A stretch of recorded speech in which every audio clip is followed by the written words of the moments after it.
तो hello everyone, आपका एक नए वीडियो में स्वागत करता हूं। जितने भी यहाँ पे शाहिद कपूर के फैंस हैं भाई, आप लोगों के लिए मैं एक से बढ़कर एक रिपोर्ट लेके आता ही रहता हूं। तो फिलहाल दोस्तों बात करने वाले हैं देवा की बॉक्स ऑफिस कलेक्शन के बारे में एंड यहाँ पे 3 दिनों में कितना बॉक्स ऑफिस कलेक्शन आया और आज ये मूवी मतलब आज जो डाटा आना है ट्रेड की तरफ से भी नहीं आया वर्ल्ड वाइड और मेकर्स की तरफ से भी नहीं आया है। फिलहाल 2 दिन का मेकर्स की तरफ से पूरा India gross overseas world wide box office collection का यहाँ पे कल रात को एक पोस्टर आया था, उसके बारे में बात करूंगा। फिलहाल एक और बात है कि कुबरा सेठ ने देवा के बारे में कुछ कहा है। अब कैसे कहा है, क्या कहा है, ये सिर्फ एक र्यूमर्स है या फिर कुछ ना कुछ हमें यहाँ पे देखने को मिलेगा आगे जाके। देखो भाई, सारी चीज़ें एक तरफ, सबसे पहले वीडियो को लाइक करो, चैनल को सब्सक्राइब करो, उसके बाद ही कुछ ना कुछ बात होगी।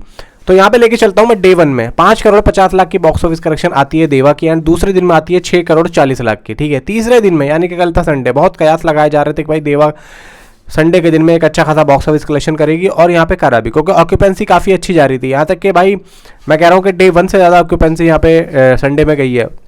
सभी लोग आज बोलेंगे भाई आज कितना बॉक्स ऑफिस कलेक्शन आएगा, तो देखो भाई आज के दिन में सारी ही मूवियाँ फ्लॉप ही रहती हैं।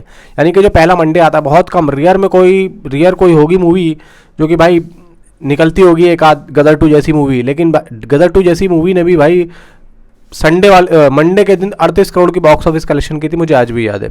तो भाई हर मूवी गदर 2 नहीं होती है और इसी वजह से यहाँ पे वो सनी देओल साहब थे। अब देखो यहाँ पे हम किसी चीज़ को ये नहीं कह रहे हैं कि भाई कि सही नहीं है, बाकी देखो पब्लिक के हाथ में। हम तो चाहते हैं कि भाई ये मूवी भी कम से कम आज भी 4-5 करोड़ का बॉक्स ऑफिस कलेक्शन करे। अब देखते हैं शाम तक कितना करती है और कितना किया है संडे वाले दिन ट्रेड के हिसाब से। 7.15 करोड़ इसने ट्रेड के हिसाब से किया। अब यहाँ पे देखो एक चीज़ मैं आप लोगों को दिखाता हूँ, जो मैंने डे 2 की बॉक्स ऑफिस कलेक्शन आप लोगों को बताई है ट्रेड की, डे 2 की 6.4 करोड़ थी। ठीक है, अब यहाँ पे मेकर्स कहते हैं कि भाई 6.4 करोड़ नहीं आई है हमारी, एक्चुअली में हमारी आई है 7.88 करोड़, यानी कि 7 करोड़ 80 लाख, सॉरी 80 करोड़, 7 करोड़ 80 लाख हमारी डे 2 की बॉक्स ऑफिस कलेक्शन आई है इंडिया की डोमेस्टिक। एंड ओवरसीज का भी बता रहे हैं, हमारा ओवरसीज का 4.15 करोड़ हुआ है। ठीक है, हमारा टोटल जो 2 दिन में जो बॉक्स ऑफिस कलेक्शन आया है मतलब 11.95 करोड़ और total world wide box office collection हुआ है इनका 22.26 करोड़, यानी कि दूसरे दिन में जो कमाई की वो की 11 करोड़ 95 लाख।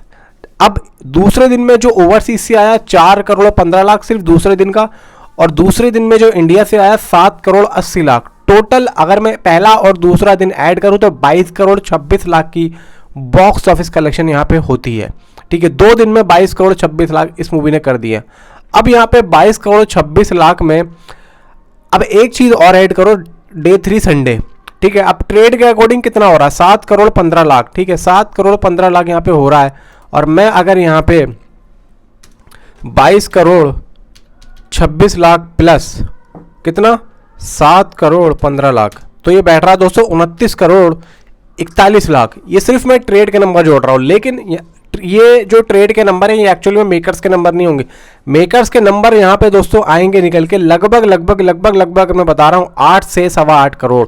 तो ये मूवी आराम से 30 करोड़ के दायरे से बाहर निकल गई है। और अगर मैं आज का ओवरसीज का भी ऐड करूँ कल के मुकाबले देख के, कल था 4.25 करोड़, तो लगभग आज भी यानी कि जो संडे के दिन बॉक्स ऑफिस कलेक्शन आनी है ओवरसीज की लगभग 5 से 5.5 करोड़ की इसकी ओवरसीज की या ऊपर, अगर मैं 6 करोड़ भी मानूं, यानी कि 8 से 8.25 करोड़ या 8.5 crore Indian domestic box office collection मैं कम से कम कह रहा हूँ, हो सकता है ज़्यादा भी आ जाए, और 6 करोड़ ओवरसीज का, तो 8.5 और 6 14, 14.5 करोड़ के आसपास यहाँ पे अगर मैं ऐड करता हूँ तो लगभग यहाँ पे 22 करोड़ 26 लाख में 22 करोड़ 26 लाख प्लस 14, ये हो रहा है दोस्तों लगभग 36.5 करोड़ के आसपास का बॉक्स ऑफिस कलेक्शन। तो मे बी 36.5 करोड़ से ऊपर जाती है ये मूवी या नीचे जाती है, वो तो एक देखो हम जब मेकर्स के नंबर आएंगे उसके बाद ही मैं कैलकुलेट करना चाहूँगा। लेकिन मेकर्स की बॉक्स ऑफिस कलेक्शन को दायरे में रख के मैंने अपना खुद का एक प्रेडिक्शन दिया है कि 36.5 करोड़ या 37 करोड़ के आसपास मेकर्स के अकॉर्डिंग जो पोस्टर यानी आने वाला है और मेकर्स के अकॉर्डिंग ये मूवी जाने वाली 36.5 करोड़ के आसपास। और मुझे लगता है कि मेकर्स एक पोस्टर देंगे आज कि भाई हमारी ये मूवी एक वीक में 37 करोड़ या 36 करोड़ या 36 करोड़ कुछ बॉक्स ऑफिस कलेक्शन कर चुकी है। तो मुझे लग रहा है कि आज संडे के दिन ऐसा होने वाला है। फिलहाल बात करते हैं देवा के पार्ट 2 के बारे में। तो यहाँ पे आप लोगों को अगर नहीं पता है, बहुत से लोगों को पता भी होगा, जिसको नहीं पता मैं बता दूं कि बॉलीवुड हंगामा ने इस बात को क्लियर किया है। भाई देखो, ये लोग क्या होते हैं, सेलिब्रिटीज़ के इंस्टाग्राम में ये एक कीड़े की तरह घुसे रहते हैं। वो क्या कर रहे हैं क्या नहीं कर रहे हैं, इनका काम ही यही होता है। तो यहाँ पे और ख़ासतौर से वो लोग उन लोगों के ज़्यादा होते हैं जिनकी नई नई मूवी रिलीज़ होती है और जो हाइप में होते हैं। तो यहाँ पे कुबरा सेठ अपना इंस्टाग्राम यूज़ कर रही थी। तो यहाँ पे जो पब्लिक होती है वो एक्चुअली में पूछती है। तो यहाँ पे उन्होंने पूछा, यानी कि पब्लिक ने पूछा कि भाई आप के मतलब मैम मूवी के अंदर और भी यहाँ पे कुछ रखना चाहिए था, जेल का जो सीन था वो यहाँ पे आपने इतना कम क्यों रख दिया। तो यहाँ पे कुबरा सेठ बोलती हैं कि देवा के पार्ट 2 में देख लेना।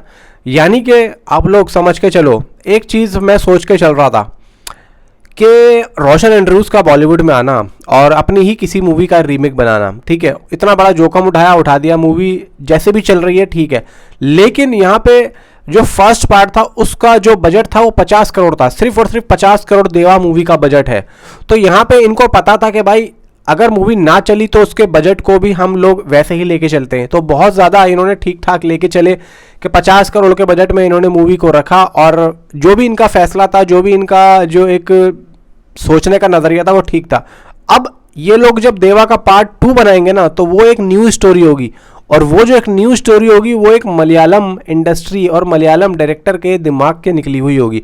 और मलयालम वाले जब एक स्टोरी को सोचते हैं तो भाई बहुत ही दिमाग, इसमें भी दिमाग हिला दिया था। अब जो एक न्यू स्टोरी आएगी देवा के पार्ट 2 में, वो भी दिमाग हिलाने वाली होगी। तो यानी कि सारा जो फोकस है ना, यानी कि पहली फिल्म को बनाया इसलिए गया है कि उसके आगे की फ्रेंचाइजियों को यहाँ पे एक पुश मिले, ठीक है, एक धक्का मिले। अब ये देखा जाए कि रोशन एंड्रयूज ने जो अपनी मुंबई पुलिस बनाई थी उसको लेके उन्होंने आगे कभी कुछ नहीं सोचा।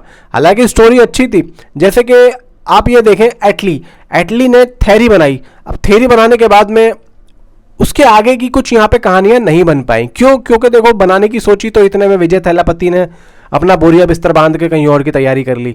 तो अब यहाँ पे उन्होंने सोचा कि भाई इधर आऊँ मैं वरुण धवन। तो ऐसे ही ठीक उसी तरीके से जो इनकी पिछली कहानियां है उसको थोड़ा सा रिक्रिएट करना, बॉलीवुड में लेके आना, उसके बाद में आप लोग उसकी फ्रेंचाइजी को सेट करना। जैसे कि शैतान, जैसे कि दृश्यम, और भी जैसे कि शैतान मूवी का पार्ट 2 भी आ रहा है, लेकिन वो एक अलग होगा। अब थी तो वो रीमेक ही, लेकिन अब ये जो वर्जन होगा वो एक अलग होगा, ये इनका अपना खुद का राइट किया हुआ होगा। ठीक उसी तरीके से यहाँ पे ये चीज़ हो रही है। देवा के पार्ट 2 को अब नए तरीके से लिखा जाएगा, या वो जेल से कैसे बाहर आएगा, जेल में क्या किया उसने, आगे उसको जो है अपनी पोजीशन पे रखा जाएगा या नहीं रखा जाएगा, क्या सीन होगा। तो ये सारी चीज़ें होंगी। बाकी देखते हैं क्या होता है, आगे की जो भी अनाउंसमेंट होगी वो देखेंगे। मिलता हूँ आपसे अगली किसी वीडियो में। Thanks for watching.